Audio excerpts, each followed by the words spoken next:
ಕತೆ ನಿಮ್ಮ ಭಾವ ಚಾನಲ್ಗೆ ಸ್ವಾಗತ.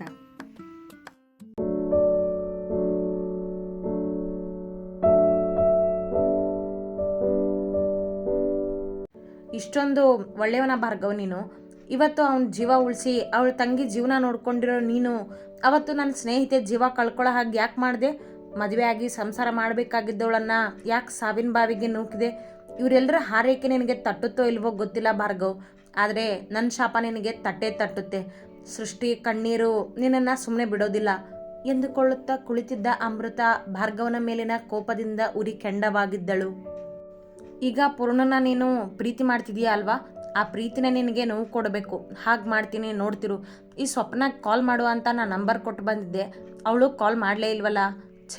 ಅವಳಿಗೆ ನಾನು ನಂಬರ್ ಕೊಡೋದ್ರ ಬದಲು ನಾನೇ ಅವಳ ನಂಬರ್ ತೊಗೊಂಡು ಬರಬೇಕಿತ್ತು. ಈಗ ಅವಳು ನನ್ನ ಜೊತೆ ಮಾತಾಡ್ತಾಳೋ ಇಲ್ವೋ?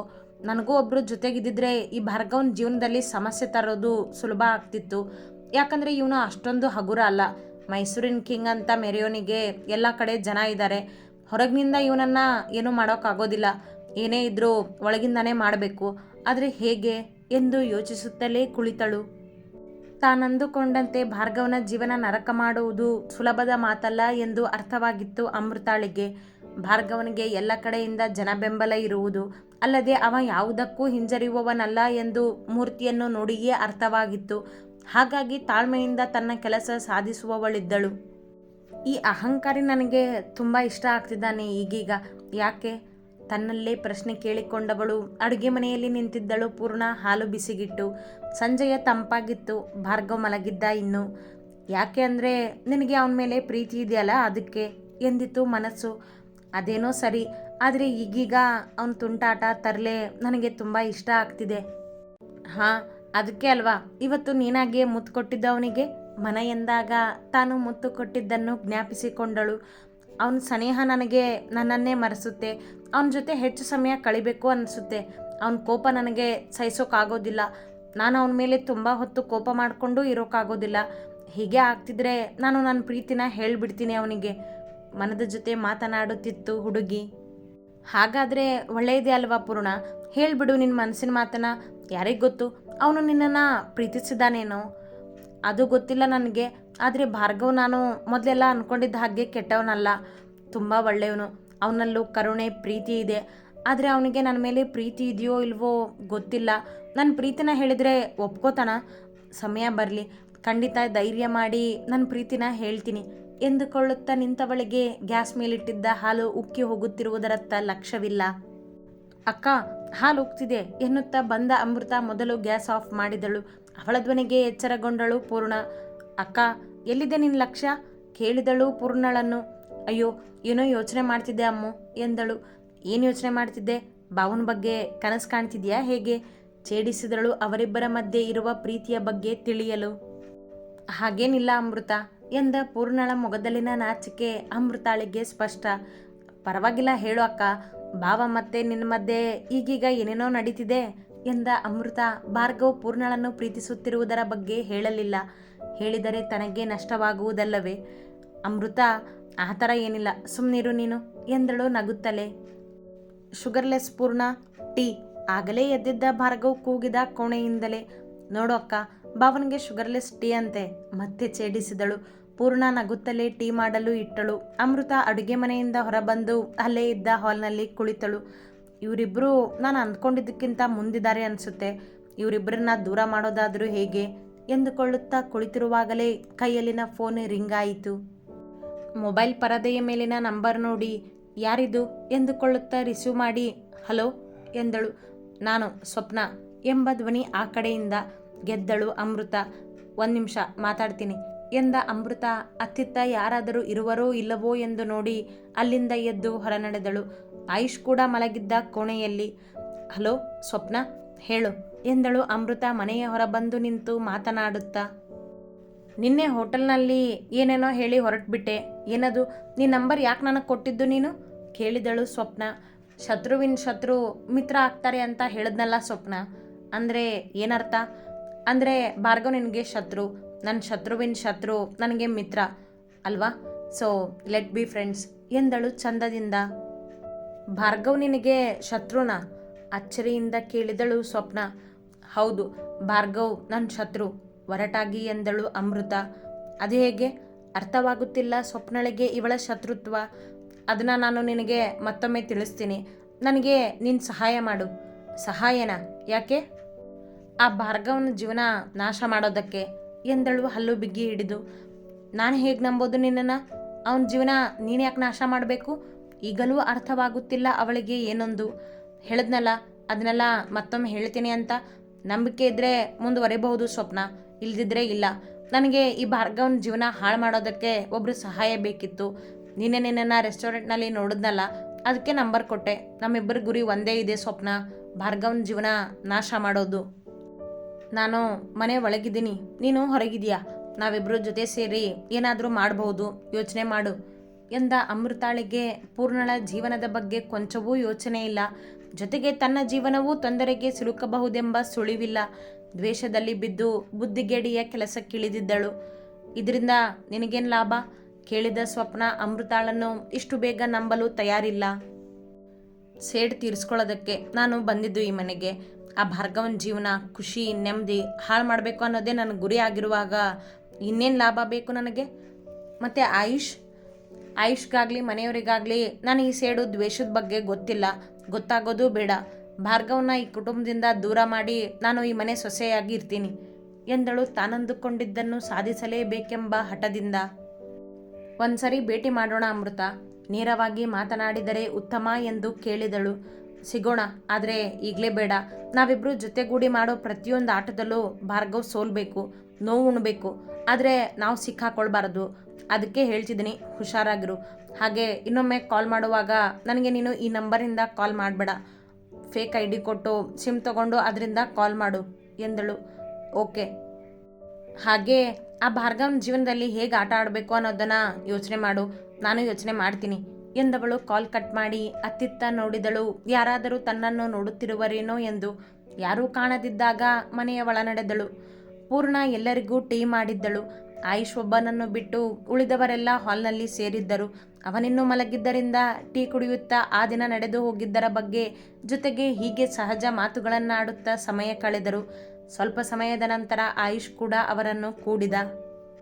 ಪೂರ್ಣ ಭಾರ್ಗವನ ಕಣ್ಸನ್ನೆಯ ನೋಟ, ಕೆಣಕುವಿಕೆ ಅಮೃತಾಳಿಗೆ ಹಿಡಿಸದಿದ್ದರೂ ಬೇರೆ ದಾರಿ ಇಲ್ಲದೆ ಸಹಿಸಿಕೊಂಡು ಕುಳಿತಿದ್ದಳು. ಕೆಲವು ಆಫೀಸಿನ ವಿಷಯಗಳು ಚರ್ಚೆಯಾದವು. ಊಟದ ಸಮಯಕ್ಕೆ ಎಲ್ಲರೂ ಒಟ್ಟಿಗೆ ಕುಳಿತು ಊಟ ಮಾಡಿ ಕೋಣೆ ಸೇರಿದರು. ಪೂರ್ಣ ಕೋಣೆಯವಳ ಬಂದಾಗ ಭಾರ್ಗವ್ ಕೈಗಾದ ಗಾಯಕ್ಕೆ ಔಷಧಿ ಹಚ್ಚಿಕೊಳ್ಳುತ್ತಿದ್ದ. ನಾನು ಹಚ್ತೀನಿ ಕೊಡಿ ಎನ್ನುತ್ತಾ ಅವನ ಮುಂದೆ ಬಂದು ಕುಳಿತಳು. ಅವ ಕೈಯಲ್ಲಿದ್ದ ಹತ್ತಿಯನ್ನು ಅವಳ ಕೈಗೆ ಕೊಟ್ಟ. ಅವಳು ಔಷಧಿಯಿಂದ ಅವನ ಗಾಯಕ್ಕೆ ನಿಧಾನವಾಗಿ ಒತ್ತಿದಳು, ತುಟಿಗಳಿಂದ ಊದುತ್ತಾ. ಇಷ್ಟೊಂದು ಗಾಯ ಆದರೂ ನೀವ್ಯಾಕೆ ನಮಗೆ ಯಾರಿಗೂ ಹೇಳಿಲ್ಲ? ನೋವಾಗಿದ್ದನ್ನು ಯಾರಾದರೂ ಮುಚ್ಚಿಡ್ತಾರಾ? ಕೇಳಿದಳು ಮಾತಿಗೆ. ನಿನ್ನೆ ಅಮೃತನ ಬರ್ತಡೇ ಇತ್ತಲ್ವಾ, ಗಾಯ ಆಗಿದೆ ಅಂತ ಗೊತ್ತಾದರೆ ಇವತ್ತಾಗೋದು ನಿನ್ನೆ ಆಗ್ತಿತ್ತು. ಆಗ ನಿನ್ನೆ ಸೆಲೆಬ್ರೇಷನ್ ಎಲ್ಲ ಹಾಳಾಗ್ತಿತ್ತು. ನನ್ನ ಹತ್ರನಾದರೂ ಹೀಗೀಗೆ ಅಂತ ಹೇಳ್ಬೋದಿತ್ತು ಅಲ್ವಾ? ನೀವೇ ತಿಳಿಸಿ ಹೇಳಿದರೆ ನಾನು ಯಾರ ಹತ್ರನೂ ಹೇಳ್ತಿರ್ಲಿಲ್ವೇನೋ? ಹೇಳಬಹುದಿತ್ತು, ಆದರೆ ನಿನ್ನ ಮನಸ್ಸಿಗೆ ಬೇಜಾರಾಗ್ತಿತ್ತು. ನೀನು ನನಗದು ಗಾಯ ನೋಡಿ ತುಂಬ ನೋವು ಪಡ್ತಿದ್ದೆ, ಅದಕ್ಕೆ ಹೇಳಿಲ್ಲ ನಾನು ಎಂದ ಅವಳನ್ನೇ ನೋಡುತ್ತಾ. ಅಹಂಕಾರಿ ಭಾರ್ಗವನ ಮನಸ್ಸಲ್ಲಿ ಮತ್ತೊಬ್ಬ ಒಳ್ಳೆ ಮನಸ್ಸಿನ ಭಾರ್ಗವ್ ಕೂಡ ಇದ್ದಾನೆ, ಪ್ರೀತಿಯಿಂದ ನುಡಿದಳು. ಪಟ್ಟಿ ಕಟ್ಬೇಡ ಎಂದ. ಅವಳು ಫಸ್ಟ್ ಏಡ್ ಬಾಕ್ಸ್ ಎತ್ತಿ ಪಕ್ಕಕ್ಕಿಟ್ಟಳು. ಅವನೇ ಮಾತು ಮುಂದುವರಿಸಿದ. ನಾನು ಒಳ್ಳೆಯವನ ಕೆಟ್ಟವನ ಅನ್ನೋದು ನನಗೆ ಸರ್ಟಿಫಿಕೇಟ್ ಬೇಕಾಗಿಲ್ಲ ಯಾರಿಂದನೋ. ಒಳ್ಳೆಯವರಿಗೆ ಒಳ್ಳೆಯವನು, ಕೆಟ್ಟವರಿಗೆ ಕೆಟ್ಟವನು ಈ ಭಾರ್ಗವ್ ಶರ್ಮಾ. ಆ ಮೂರ್ತಿಗೆ ತಂಗಿ ಇರಲಿಲ್ಲ ಅಂದರೆ ಖಂಡಿತ ನಾನು ಅವನನ್ನು ಸುಮ್ಮನೆ ಬಿಡ್ತಿರ್ಲಿಲ್ಲ ಎಂದ. ಮಲಗಲೆಂದು ಪಕ್ಕದಲ್ಲಿ ಬಂದು ಕುಳಿತ ಪೂರ್ಣ, ತಂಗಿ ಇದ್ದಾಳೆ ಅನ್ನೋದಕ್ಕೆ ಅವನನ್ನು ಕ್ಷಮಿಸಿದ್ರಿ ತಾನೆ, ಅದೇ ನಿಮ್ಮ ಒಳ್ಳೆತನ ಎಂದಳು ಅವನನ್ನು ನೋಡಿ. ಅವ ಮಾತನಾಡಲಿಲ್ಲ. ನಿಮಗೆ ಮೊದಲೆಲ್ಲ ಹೆಚ್ಚು ಕೋಪ ತರಿಸಿದ್ದೆ ಅಲ್ವಾ ನಾನು?